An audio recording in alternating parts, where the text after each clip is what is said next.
Siya, may secret affair kami ng office mate ko. Hindi ko matigilan kasi sobrang galing niya sa...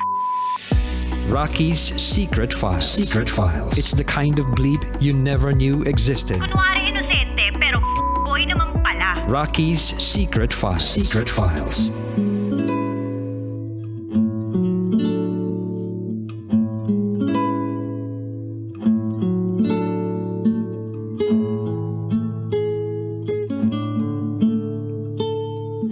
And we're back. Kasama niyo pa rin si DJ Rocky and this is Dawn's Secret File. Si Dawn na tsaka lang na-realize ang mga kamalian niya noong iniwan siya ni Noemi. Si Noemi na nagmamahal sa kanya ng tapat at totoo, pero anong ginawa niya? Paulit-ulit niyang niloko hanggang sa napagod na ito at nakipaghiwalay na kay Don. At nung nagbabay na si Noemi kay Don, kahit magmakaawa pa si Don, hindi na niya binalikan si Don. Sabi nga nila, ang babae, saktan mo ng paulit-ulit. Pag napagod yan. Pag napagod yan isang araw, kahit anong gawin mong panunuyo, hindi na yan babalik sa'yo. Unless siguro may bilyon ka. Kasi ako pag-iisipan ko kung ganon. Anyway, pakinggan na natin ang mga kabisyo natin nag-share ng kanilang mga thoughts, comments, suggestions, and violent reactions. Ito po ang sabi ni CS. Grabe naman yung hindi nakapagligo ng isang linggo. Sabi ko sa'yo doon mapapansin talaga yung isang linggo mong hindi pagligo. Anong klaseng paglalabsik yan? Guys, generally speaking, pag nakipag-break kayo after, asikasuhin nyo naman yung sarili ninyo. Ano ba yan? Hindi makakain dahil siya pa rin ang iniisip. Di makaligo dahil siya pa rin ang iniisip. Nagkulong sa kwarto kasi siya pa rin ang iniisip. Oh, come on, gumising kayo. Huwag niyong gawing mundo ang isang tao. Isipin niyo na lang ang sarili niyo. Total, yun din naman ang inisip ninyo nung nagkakamali kayo. Alalahanin ninyong buhay pa kayo. Mabubuhay kayo nang wala siya. Gets? Oo naman, nandun na. Pero iba kasi kapag natamaan ka na nung konsensya tsaka ng guilt, lalamunin ka talaga nun. Lalo na kapag hindi ka nakahingi ng tawad. Tapos, hindi ka tinanggap. Medyo masakit din yun sa ego, masakit yun sa pride. Na parang akala mo, nung ginagawa mo ng tama, hindi ka na nagkakamali. Tatanggapin ka, pero hindi na pala. Hindi ka na pala tatanggapin ng taong minahal mo. Kahit na nagbago ka na. So, isa lang ibig sabihin nun. Kapag binigyan kayo ng pagkakataon na mahalin yung isang tao, gawin nyo na agad yung tama. Hindi yung magkakamali pa kayo para malaman yung tama. Kasi, hindi lahat nabibigyan ng pangalawang pagkakataon, pangatlong pagkakataon, pang-apat na pagkakataon. Yung iba, siguro naka-10 lang, tapos pang-11 wala na. Pero marami pa ring chances yung ibinigay. Tapos kapag sumagad ka na doon, wala na. Total, di pa naman kayo mag-asawa. Anyway, eto naman sabi ng ating kabisyon na si Igop Motovlog. Cold evening, DJ Rocky. Ang say ko lang kay Sender Dawn. Tama ang kasabihan na nasa huli ang pagsisisi. Hanggat hindi nawawala ang taong mahal mo, hindi mo malalaman ang mga nagawa mong mali sa kanya. Well, ganun talaga. At least natuto ka. Like me. Ay, di na nag-explain ito si Igop Motovlog. Shoutout naman po sa misis ko na si Kim Dershi B. May pasalubong uli ang papa, donuts, ligo ka na, charot with harot. Donuts talaga. Ay, may joke ako. Anong sabi ng Daddy Donut doon sa Baby Donut nung umakyat sila sa puno? Sagot ka, ano? Eddie, anak, Bavarian. Huh?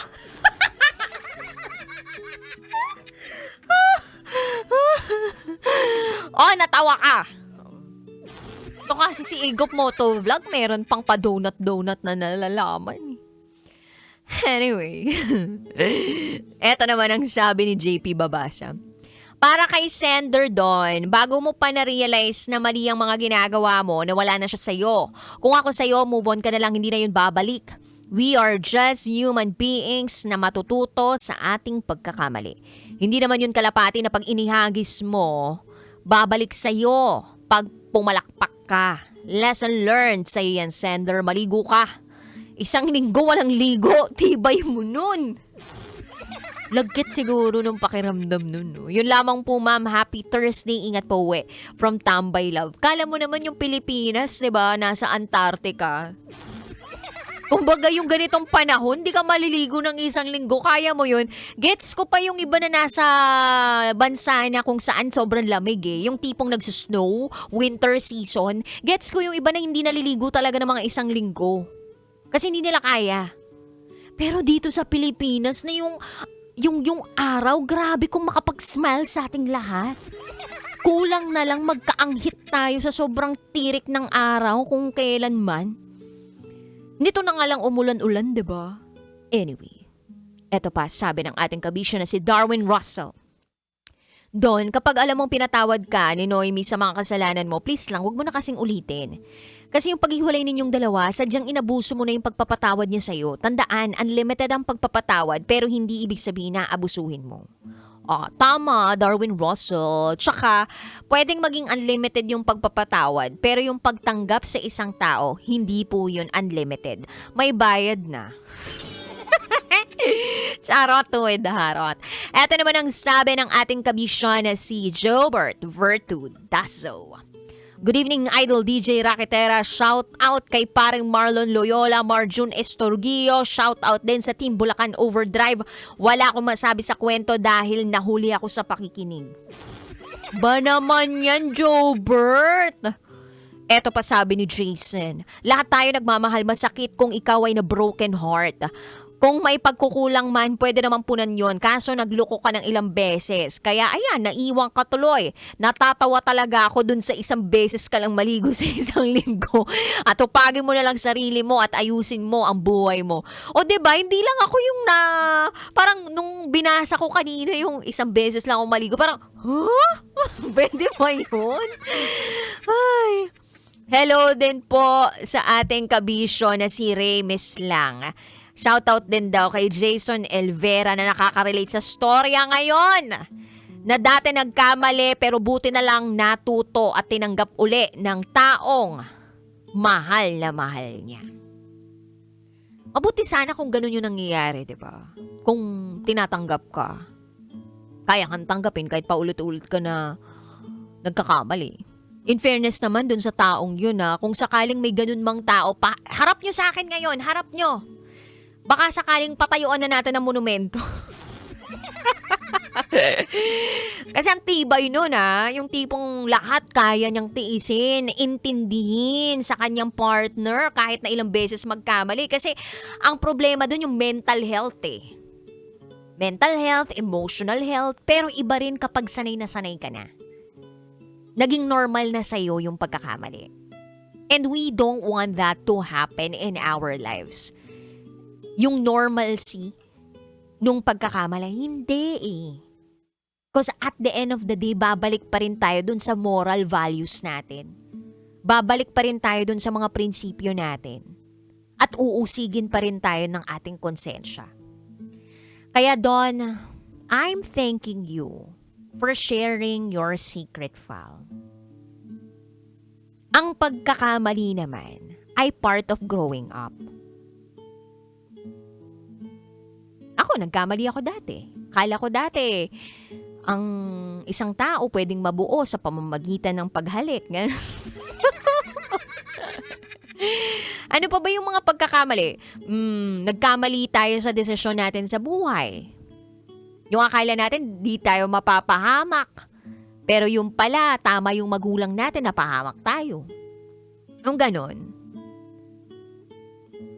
So, it is part of growing up. Parte ito ng paglago natin. At yung pagsisisi ay nagsisilbing guro sa atin.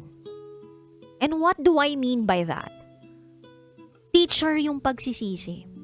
It teaches us to be humble. To realize that what we've done is not right. Na kailangan nating humingi ng tawad at kailangan tayong magsisi. Doon kung hindi ka naliligo ng isang linggo, huwag mong idamay yung mga kasama mo sa bahay nyo. Mahirap yun, ha? Kung sabagay nagsama sila sa isang apartment eh. So, hindi ko sure kung nasa apartment lang siya, nabubulok ka na dyan. Hindi ko, ang hirap, na-imagine ko kasi, minsan na rin ako nalasing. So, alam ko yung pakiramdam na nalasing, parang ang hirap bumangon, ang hirap kumilos. Na kung pwede sa bed ka lang. Kaya lang ang baho talaga. Amoy chiko yung dating, kapag sobrang lasing ka, tapos in everyday mo pa. Di ka man lang nagpupunas ng singit mo kahit wet wipes, wala, diba? So parang nakakapanimahid ng kung anumang mga libag-libag dyan. Tsaka baka magkaroon ka pa ng sakit dahil dyan. So linisin mo naman yung sarili mo. Huwag mo namang pabayaan yung sarili mo. And it will all start dun sa pagpapatawad mo sa sarili mo. Kailangan mong patawarin yung sarili mo. Kailangan mong isipin na kung ano man yung nangyari sa nakaraan ay hindi na maibabalik pa. Mahirap, pero kailangan yun eh. Kailangan yun para may magbago. And speaking of pagbabago, you have to change. Not for Noemi, but for yourself. Para sa ikabubuti mo, hindi dahil gusto mong i-please yung ibang tao, dahil yun yung gusto niya. At hindi para makuha yung tiwala ni Noemi o ng ibang tao. Kung magbabago ka for the better, for the best, it should be for yourself.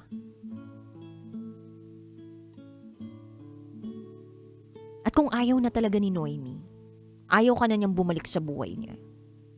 Kung may iba na nagpapasaya sa kanya, you just have to accept it. Ang mahalaga, hindi man kayo nagkatuluyan, at least kayo'y nagkatikiman.